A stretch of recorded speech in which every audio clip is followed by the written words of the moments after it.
अच्छा जेन्युइन आदमी भेजो ना एखादा फिल्म वाला। हाँ नहीं नया एकदम नया मत भेजो, फ्रेश माल मत भेजो, कुछ उसको एक्सपेरिमेंटल होना चाहिए कुछ थोड़ा बहुत। हाँ बाहर फट, चल चला बाहेर फट. नाही ते मला बोलवलं होतं. कोणी? इकडे इकडे इकडे हा? इकडे. अरे कशाला हात घेता आला ना? नाही कोण बोलावलं, काय झालं तुझं, काय प्रॉब्लेम एवढा? ते डिरेक्टर हवा होता ना. हाँ हाँ साहब को भेज दो. हाँ जा भेज दो साहब को भेज दो. जाओ जल्दी. नाही मीच डिरेक्टर आहे. नाही तुला कोण तू डिरेक्टर, पण तू वाटला तर पाहिजे डिरेक्टर. नाही तर असं तर मी सलमान खान वाटतो. आणि मी बच्चन. हाय साला हम विजय दीनानाथ चव्हाण.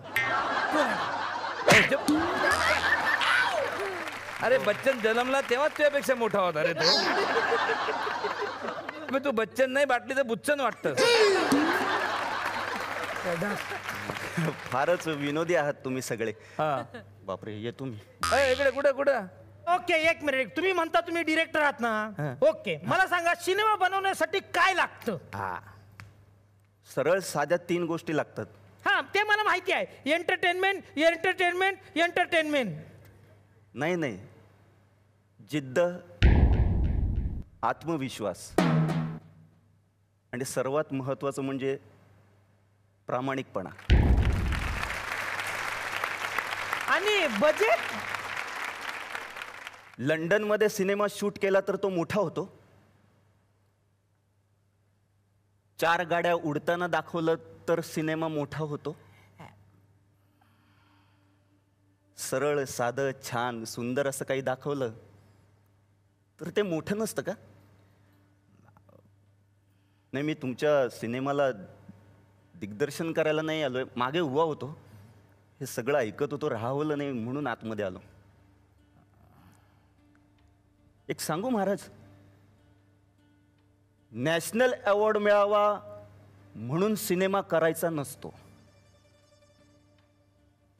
सिनेमा हे समाजाचं प्रतिबिंब दाखवणारा आरसा आहे आणि आपण या समाजाचे एक घटक आहोत. आपण समाजाला काही देणं लागतो म्हणून बनवायचा. क्या बात आहे.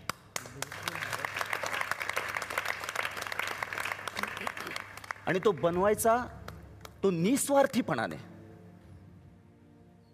तुमच्या मुलाला अवॉर्ड घेताना बघायचं आहे ना तुम्हाला,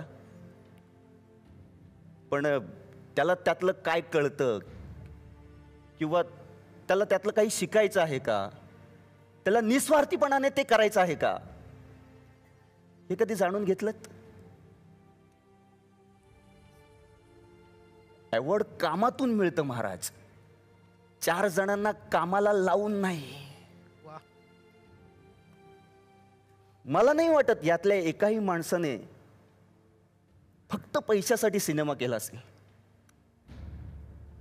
नाही, त्यांना समाजाला काहीतरी चांगलं द्यायचं होतं, निस्वार्थीपणे द्यायचं होतं, काहीच आउटपुट नको होता त्यांना, म्हणून केलं त्यांनी. त्यांना अवॉर्ड मिळालं हे कौतुकास्पद आहेच, पण त्यांचा प्रामाणिकपणा, जिद्द याच्याकडे दुर्लक्ष करू नका. आणि हेच आपण सगळ्यांनी केलं ना तर एक दिवस मराठी सिनेमा कुठच्या कुठे जातो ना फक्त बघत राहा. आणि या सगळ्याचा पाया या लोकांनी रोवलाय, फक्त भारतातच नाही तर भारताबाहेरही. म्हणून तुमच्या सगळ्यांना सलाम.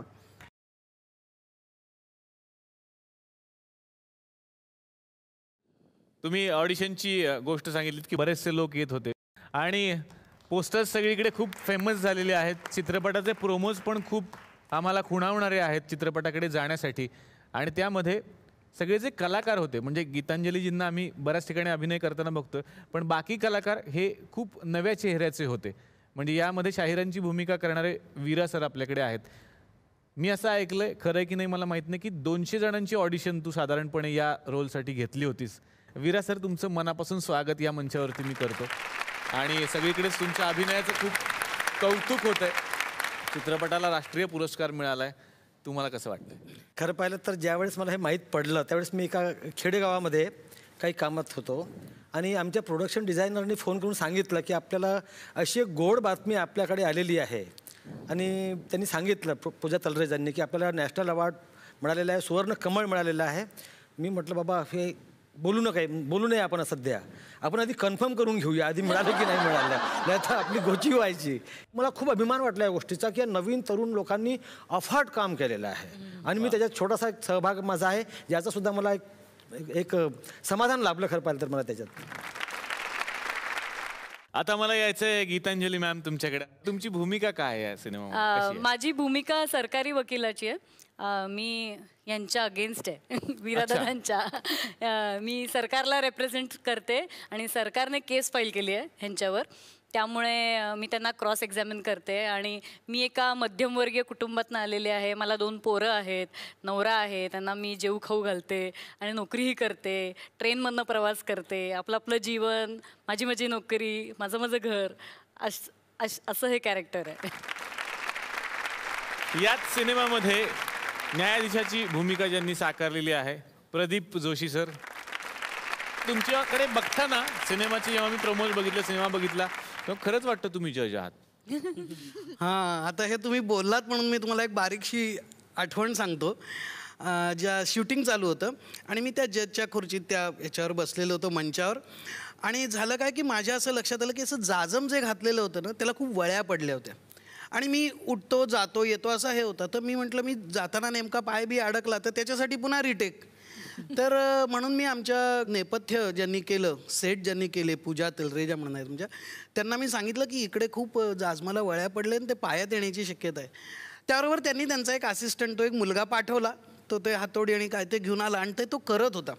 तो करताना असा पायाशी बसला आणि तो मला म्हणाला, तिथं बसल्या बसल्याच तो मला म्हणाला, सरजी आपसे एक बात करनी है. बोलो क्या क्या बोल. सरजी सच में बताओ ना, आप हो क्या कोर्ट में जज?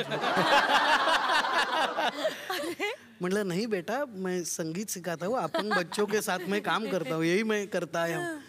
सर कैसे हो सकता है सर, कितना बराबर माहौल आप बिल्कुल अपने काबू में कर लेते हो. मला त्या मुलाची अगदी निरागस जी प्रतिक्रिया आहे ना ती खूप माझ्या मनात राहिली आणि ती मला नक्कीच म्हणजे खूप दिवस मला ती आठवेल.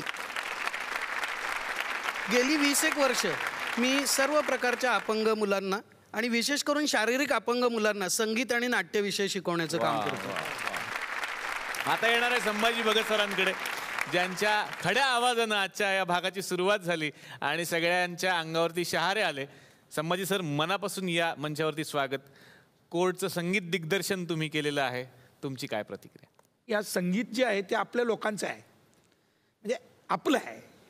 एक फार ठावढू ढाढू प्याव पू हे काय नाही ठेवलेलं आहे. शब्द लोकांपर्यंत पोहोचावेत, लोकांना त्यांचं जीवन त्यांच्या भाषेत घेऊन जावं, एक साधी गोष्ट होती. आणि म्हणून आम्ही साधी ढोलकी, हार्मोनियम आणि दिमडी याच्या पलीकडे काही वाजवलेलं नाही. वा वा वा वा.